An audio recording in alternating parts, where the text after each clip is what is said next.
जी नमस्कार, मैं अजय वर्मा और आप देख रहे हैं न्यूज नशा।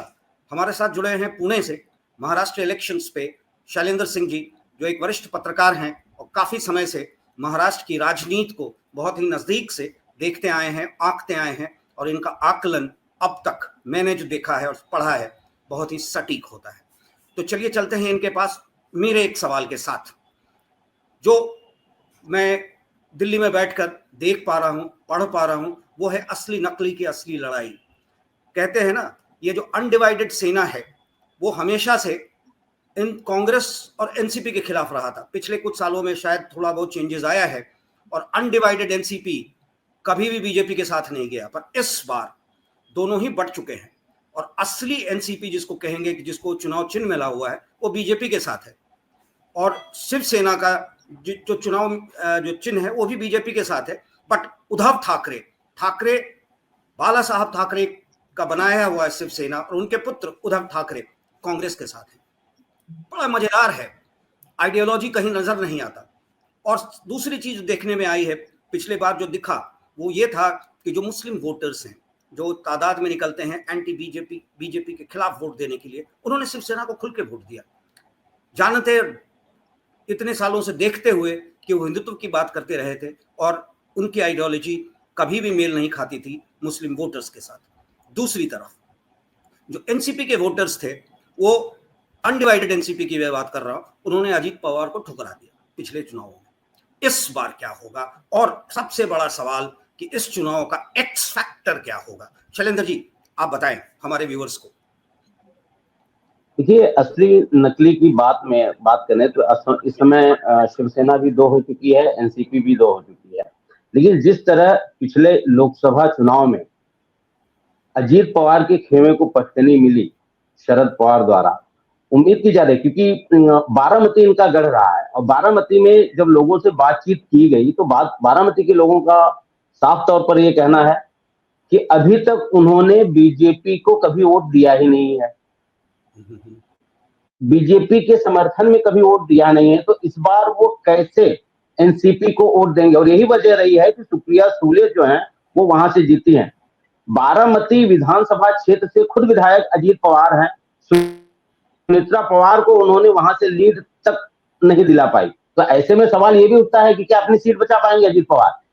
हालांकि शरद पवार हमेशा गेम चेंजर रहे हैं, लेकिन अंदर खाने से ये माना जा रहा है कि शरद पवार कहीं ना कहीं अजीत पवार को हारने तो कम से कम नहीं देंगे। इस तरह की बातें जो है वो अंदर खाने में चल रही हैं। रही बात शिवसेना की, शिवसेना एकनाथ शिंदे, इस समय एकनाथ शिंदे पूरी तरह से बीजेपी पर आश्रित हैं। बीजेपी जो उनसे कहेगी वो एकनाथ शिंदे करेंगे। और खास बात यह है कि अब भी एकनाथ शिंदे को ये लग रहा है कि यदि ज्यादा से ज्यादा सीटें जीत कर आते हैं तो एक बार फिर से उन्हें मुख्यमंत्री बनाया जाएगा। और यही वजह है कि जितने भी कैंडिडेट हैं महायुति के, उनको कहीं ना कहीं अप्रत्यक्ष रूप से या प्रत्यक्ष रूप से एकनाथ शिंदे पूरी तरह से समर्थन कर रहे हैं। यानी कि मैं 288 सीटें हैं तो 288 महायुति के उम्मीदवारों की बात कर रहा हूं। स्थिति ये हुई है। अब यहाँ पर जीतने और हारने वाली जो बात है, आपने देखा होगा हरियाणा चुनाव, हाल ही में हरियाणा चुनाव हुए हैं। हरियाणा चुनाव में बीजेपी का एक स्ट्रेटेजी रहा है कि छोटे छोटे पार्टियों को और निर्दलियों को खड़ा करिए ताकि वहां का जो वोट है वो बढ़ सके, और वही हुआ।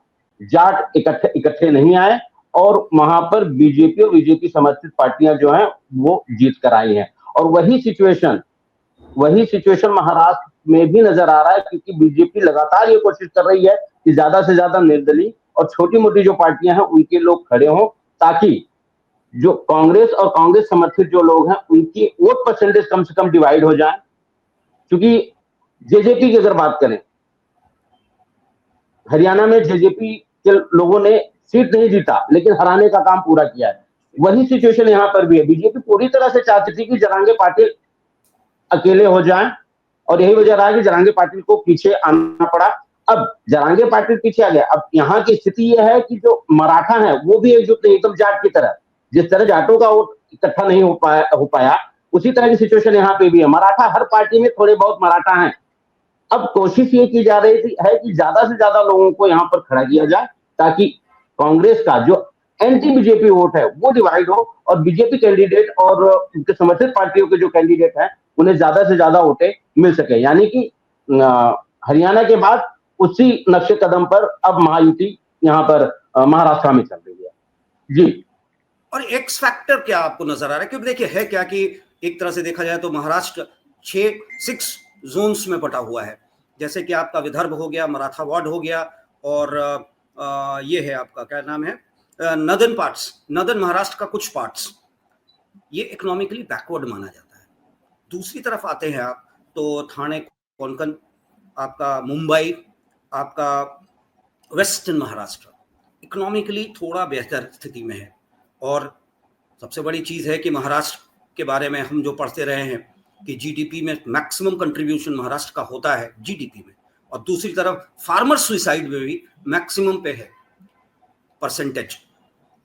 तो ये दो मेजर हैं। इसके अलावा जो फ्रीबीज सोप्स दिए जाते हैं, जैसे कि आपका है एक महिलाओं के लिए है 2.5 लाख से जो ज़्यादा कम कमाती हैं उनके लिए फ्रीबीज के तौर पे ये रूरल एग्रीकल्चरल सेक्टर को किसी तरह से अपीज करने की जो कोशिश है, क्या इनका फायदा किसी भी पार्टी को मिलेगा, या फिर लड़ाई वही जो होता है आमतौर पे आजकल देखा जाता है कि दो पार्टियां, दो धुरी आपस में आइडियोलॉजिकली, नेशनलिज्म तो दूर रहा, सिर्फ हिंदुत्व और धार्मिक और जातीय स्तर पे चुनाव होता है। क्या महाराष्ट्र में भी ये दिखेगा इस बार?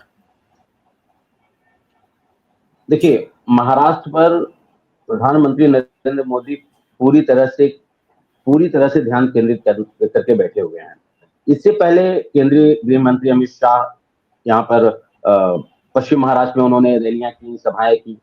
आज खुद पश्चिम महाराष्ट्र में एक सोलापुर में, जब इस वक्त मैं आपसे बात कर रहा हूँ, इस वक्त पश्चिम महाराष्ट्र सोलापुर में सभा जो है तो प्रधानमंत्री की वो चल रही है, उसके बाद पुणे में होनी है। तो पूरी तरह से जो इनका कैडर है वो कोशिश कर रहा है महाराष्ट्र में और खास करके पश्चिम महाराष्ट्र को कैप्चर करने की, क्योंकि अजय जी महाराष्ट्र की राजनीति हमेशा शुगर मिल से जुड़ी रही है।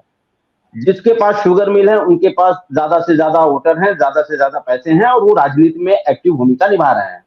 और यही वजह है कि पहली बार जो मोहोल हैं, जो पुणे के महापौर रहे थे, मोहोल को पहली बार ही सांसद बनने पर उन्हें केंद्रीय मंत्री बना दिया गया, सहकारिता विभाग उन्हें दे दिया गया। इसकी सबसे बड़ी वजह यह है कि बीजेपी पूरी तरह से चाहती है कि पश्चिम महाराष्ट्र को वो कैप्चर करे, क्योंकि ज्यादा से ज्यादा जो शुगर मिल्स हैं वो पश्चिम महाराष्ट्र में है, और जिसके पास जितनी ज्यादा शुगर मिल, जितने ज्यादा लोग, उनकी राजनीतिक जो हैसियत है, राजनीतिक कद है, वो उसी तरह से बढ़ेगा। और इसी वजह से बीजेपी की कोशिश है कि ज्यादा से ज्यादा सीटें जो है वो पश्चिम महाराष्ट्र में लाई जाएं।